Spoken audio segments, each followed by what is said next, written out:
15 வரை நடைபெற இருப்பதாக அறிவிப்பு வெளியாகியிருக்கிறது.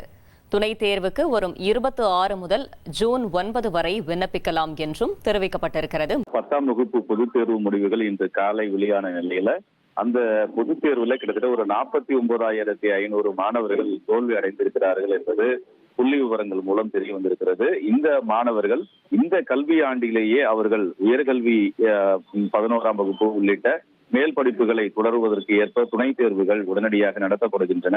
அந்த வகையில் இதற்கான அறிவிப்புகளை தேர்வுத்துறை வெளியிட்டிருக்கிறது.